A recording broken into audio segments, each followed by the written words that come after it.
Magic and narcissism in Indonesia. Welcome. Now, I have to say this is going to be an extremely personal vlog. One that undoubtedly will offend many Indonesians, and I'm not intending to offend you. I really aren't. I'm just expressing my experience in Indonesia. But something that's always troubled me about my experience of over 12 years of black magic in Indonesia is that personal gain always seems to be at another's expense. So if you think of things like tuyul, babi nepet, they're forms of pesugihan. That is the use of magic to gain wealth. But they always involve taking the wealth of others. Similarly, the pesugihan associated with Gunung Kawi requires a blood sacrifice of a close blood relative who will be reborn on Gunung Kawi as a monkey. And it's this very ritual that my brother-in-law has used to take my money and kill his own sister, my wife. I should add unsuccessfully so far, at least. As some may see this as the definition between black and white magic, and I myself would come close to such an argument. But it seems to me that harming others is only a part of the Western black magic tradition. When we define, and we only do so when we define others as our enemies. So in this vlog, I try to explore why Indonesian magic seems so much darker.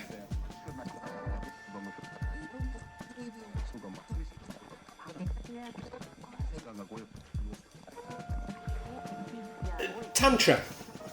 Prior to the arrival of Islam in Java, and indeed much of what we now call Indonesia, the Kratons or palaces were the centres of Hindu and Buddhist beliefs. In the countryside, yes, they probably did practice some Hindu and Buddhist ceremonies, but the animistic tradition was much more important. However, what so often perplexes those outside of Indonesia, in particular when I speak to Indians, is that often very little distinction is made between Hindu and Buddhist beliefs. And this was especially true during the time of the Majapahit Empire. This, I believe, is because the dominant strand was Tantra, which is common across some Hindus and some Buddhists. Tantra suggests that there's a shortcut to becoming closer to God. To avoid Samsara, the cycle of life and death, we need to turn to the supernatural or the paranormal.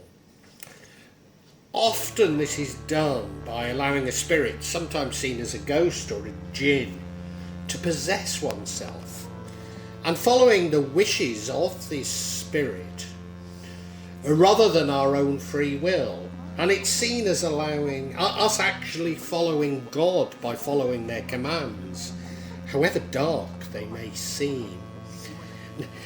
Now, Tantra is often seen as consisting of two paths, the left-hand path and the right-hand path, although almost certainly this interpretation came from the Western, from the British Raj. So it's a Western interpretation on this belief system, so that the transgressive or left-handed paths is sort of disassociated with mainstream Tantra. But this transgressive path involves engaging in activities which disgust not only those around them, but the person performing them themselves. So I believe this distinction was made by the Raj to try and pull in the transgressive path, but it's very much a part of Tantra. And you know, I mean, it can include things like violence, rape, murder. So, you know, it can be cannibalism. So, you know, it can be incredibly transgressive. And There is some evidence, and I think it's difficult to say, because of, as I say, I'm not certain left hand, right hand are that useful. They might seem useful in contemporary society, but I don't know how useful tools they are looking back into distant history. But there is some evidence that maybe the left-hand path was dominant within Indonesia. Certainly some evidence that it was practiced in the Kratons, but as I say, it was probably just a part of Tantra as a whole, not the idea that there is a left and a right-hand path. Now, the rise of Islam in Indonesia, some people would argue, put an end to these practices, but it didn't. I'm arguing it didn't. It didn't fully replace such beliefs. Indeed, in Indonesia, Islam remains syncretic and incorporates many of the old customs. Now, an example of this debate is the Selamatan feast, which is still incorporated into the Nusantara Nadal branch of Islam, which is the largest branch of Islam in Indonesia. And it is a sanitised version of sacrificial rituals. But as I say, it's still practiced and it's incorporated, and nobody sees it as sacrifice any longer. So, it's a big debate, how much Islam supplanted it and how much Islam incorporated it. Colonialism. The Dutch arrived in what we now call Indonesia shortly after the end of the Majapahit Empire. And rather than producing change in Indonesia, it arrested Indonesia's natural development. And not only did the Dutch really attempt to convert the Indonesians to Calvinism or even Catholicism, they actually forced the conversion of the East Javanese to Islam, which was largely the only forced conversions to Islam that occurred within Indonesia, and it was by the Dutch. In many ways, the Dutch East Indies Company, Indonesia was just one large plantation. So economic domination was paramount, while the sort of cultural exchange of Macaulay's India was extremely limited. So this syncretic Islam was left to develop around the Kratons, the palaces of Indonesia, the Sultan's palaces. Whilst the rural population, yes, they did embrace Islam, but it was the animistic belief still dominated. Slowly, the syncretic belief system developed, which is known as Islam Nusantara today. And I would argue that elements of the tantric left-handed path persisted within it. Indeed, this was fundamentally the passive resistance to Dutch colonialism. Every Dutch death through tropical disease, every failed business venture was seen as evidence of the working of this magic. It also reinforced the view that magic was about one's gain involving another's personal loss. That there was a sort of a balance to it. Whatever you gained, somebody had to lose. Even in the 1945 to 49 War of Independence against the Dutch, the war was conducted often including elements of black magic by the freedom fighters. And we can therefore see how magic, and indeed black magic, is part and parcel to the Indonesian identity and its nationalism. Now, I know many modern Indonesians will be shouting, "No, you're wrong," and I'm not saying this is true for everybody. I'm just saying that it is part of the culture, and it's particularly apparent in rural Java.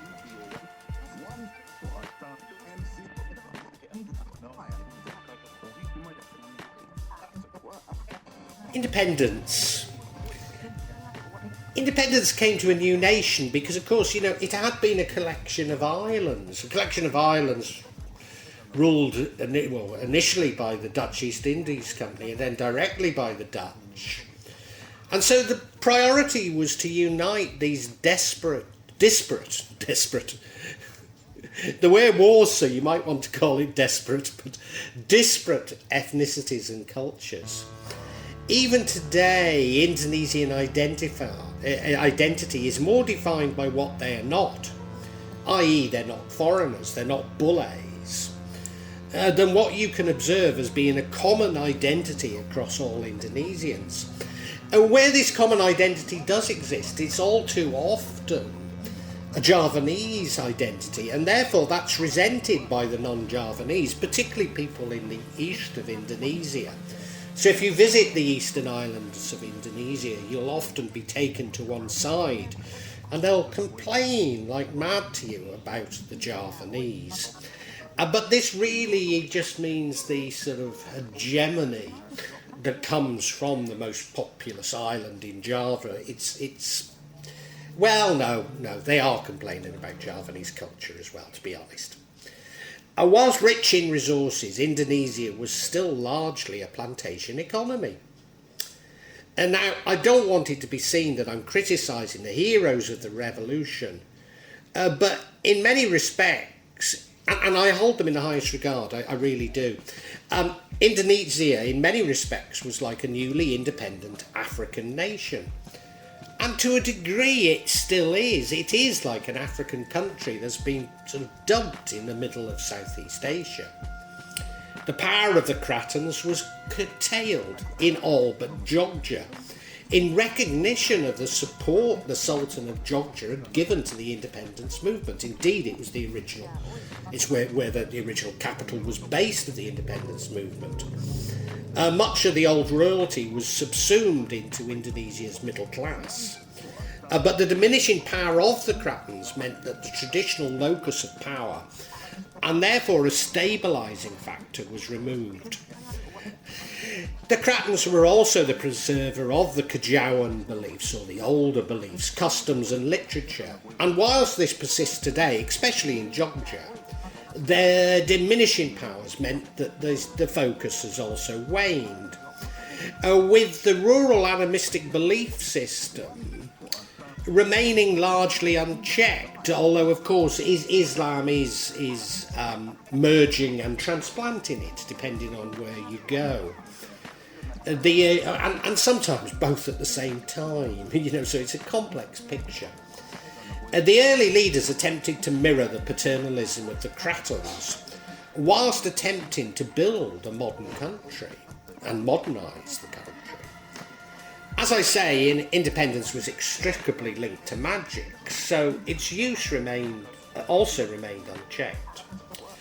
The new era brought with it a military dictatorship. It was largely a CIA coup, let's be honest. Or more precisely, a militaristic authoritarian bureaucracy. Islamic groups were used to fight what was seen as communism. But all too often, communism was equated with Chinese, Indonesians and Kejawen believers. So Kejawen and the old beliefs were suppressed during the new era, despite President Suharto being a Kejawen believer himself and documented to use magic. But it also jump-started Indonesia's economic development. Yes, sometimes by brutal expropriation, but an economic miracle did occur.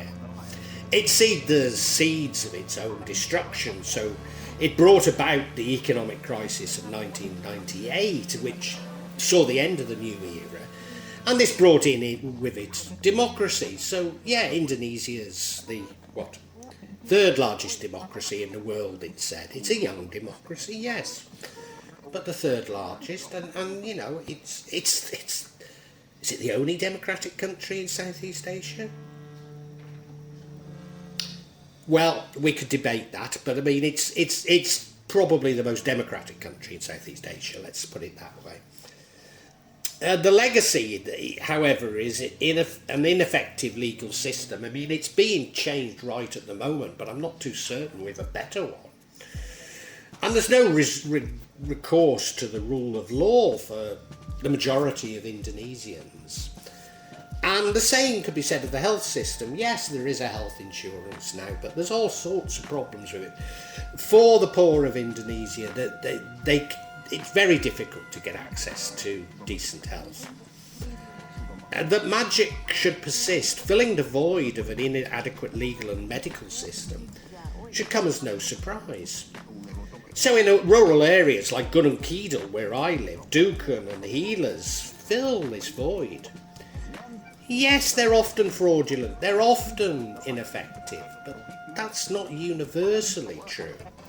And they're certainly often no less effective than those legal and medical facilities that the poor are able to access. The other legacy is a highly unequal distribution of power and wealth. A business is characterised by monopolistic positions within every industry. And the goal of business is to create a monopolistic position by fair means or foul. So this leads to massive underdevelopment, as infrastructure only opens up monopolies to potential competition.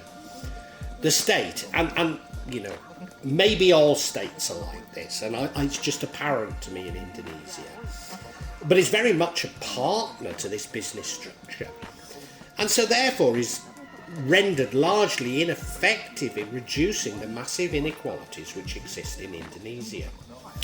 But I think it goes further than this, and there's an almost social Darwinistic attitude towards the poor, for whom there is no effective nor legitimate means of escaping poverty. Again, that some members of the poor should turn to magic to gain wealth in such an unequal society should come as no surprise.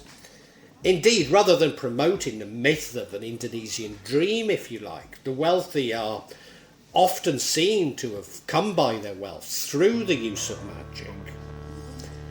But the tantric legacy that wealth comes from another's misery is disturbing for me as an observer and victim. Nevertheless, I would say that Islamic organisations are very active in providing charity. And Indonesians are the most charitable people in the world. I'm not just making that up, they are the most charitable people in the world.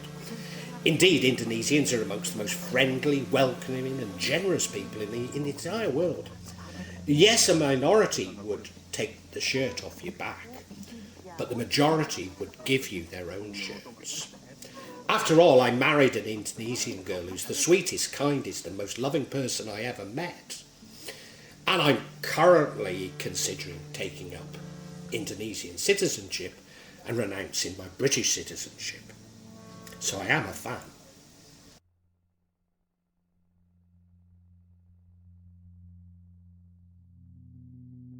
Narcissism. All that I've described leaves Indonesia somewhat consumed by greed and envy. The envy or the jealousy is the thing that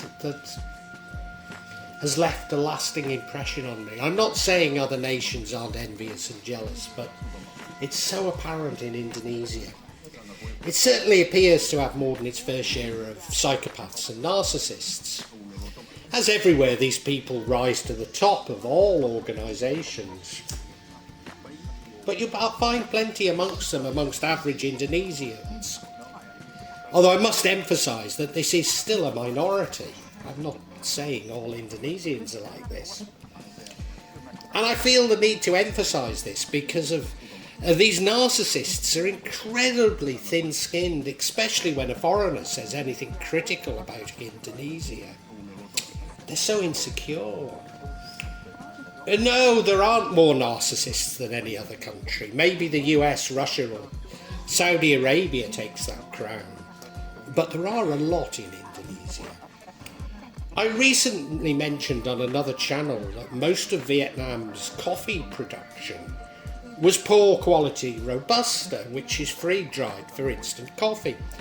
Now, as you'll possibly know, I've worked in Vietnam. I know it very well. I know my facts. So it's 100% true. But when I mentioned it, I was totally flamed by young Vietnamese for saying it. So maybe I should add Vietnam to my list as well. But this observation leads to another problem.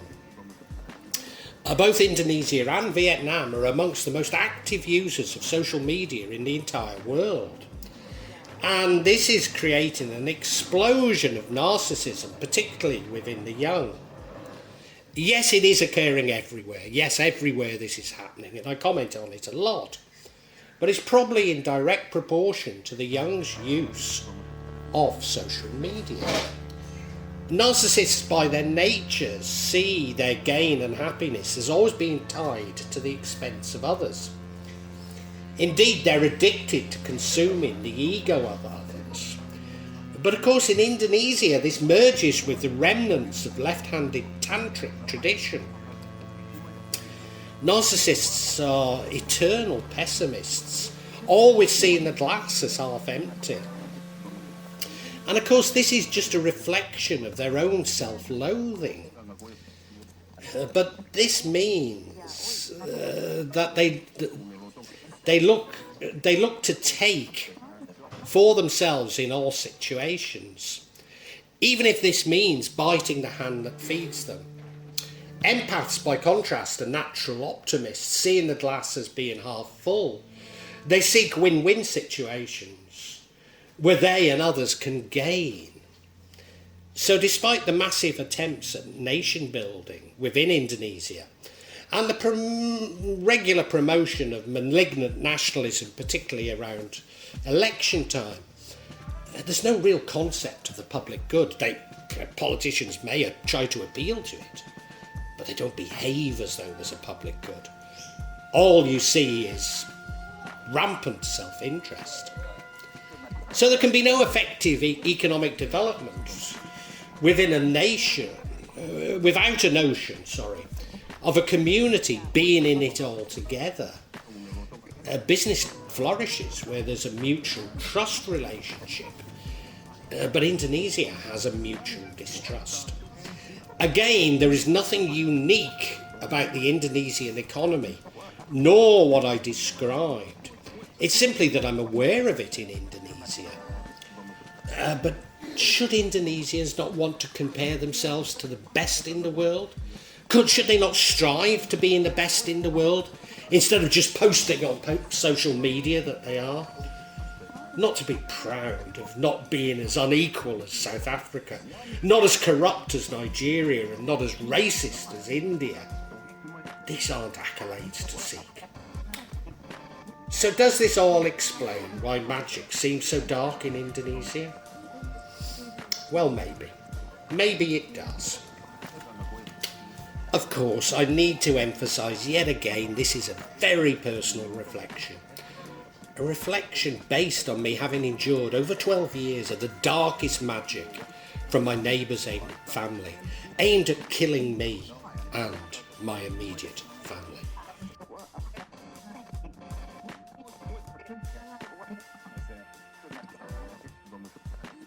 Well, I really hope you've enjoyed this vlog. And if you have, can you help me out a little? Subscribe to the channel, hit the bell, and then you'll be notified of future vlogs. But also hit the like button and make a comment, because these seem to be what determine the YouTube algorithm, and I'm being really punished by it. So whatever help I can get from you is so appreciated. It really is. When I started this, I was going to do it this section, the real magic of Java. I was going to issue maybe every 2-3 months. Now it's happening maybe every 2 or 3 days. So yeah, if you hit the bell, you'll hear about it. And thank you so much. Thank you for listening. Really heartfelt thanks.